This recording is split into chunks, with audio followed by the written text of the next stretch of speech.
कृषि विकास दर को लगातार डबल डिजिट में ले जाने की तैयारी करना। इसके लिए राज्य शासन ने भारत सरकार के साथ मिलकर के विगत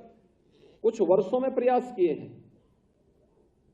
आप सब जानते हैं कि प्रधानमंत्री मोदी जी ने 2014 में देश की भागदौड़ संभालने के बाद इस दिशा में ढेर सारे प्रयास किए और पहली बार लगा कि अन्नदाता किसान भी किसी शासकीय एजेंडे का हिस्सा है, चाहे वह सॉइल हेल्थ कार्ड की व्यवस्था को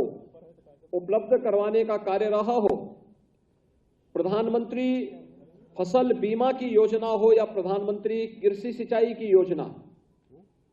और दुनिया की किसानों के वेलफेयर के लिए सबसे बड़ी स्कीम प्रधानमंत्री किसान सम्मान निधि। उत्तर प्रदेश जैसे राज्य में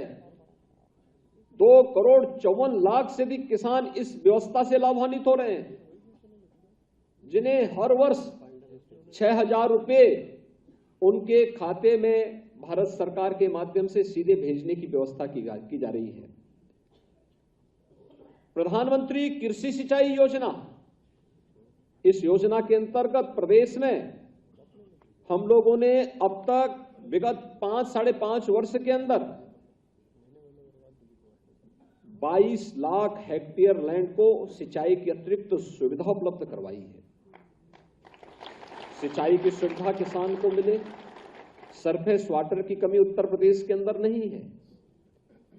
लेकिन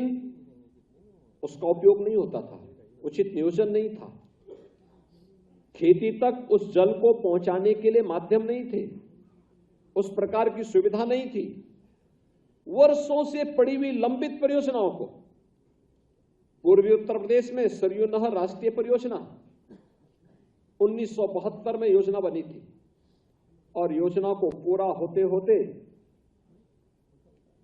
जब योजना बनी थी, योजना की कुल लागत 100 करोड़ थी, लेकिन समय पे कार्य न होने के कारण उसकी लागत बढ़ती गई और जब विगत वर्ष हम लोगों ने इस परियोजना को पूरा किया, उस समय तक परियोजना की कुल लागत 10,000 करोड़ रुपए तक पहुंच गई थी। लेकिन फिर भी केंद्र और राज्य शासन ने मिलकर के इस परियोजना को पूरा किया। आज 14 लाख हेक्टेयर लैंड को वहां पर अतिरिक्त सिंचाई की सुविधा उपलब्ध हुई है।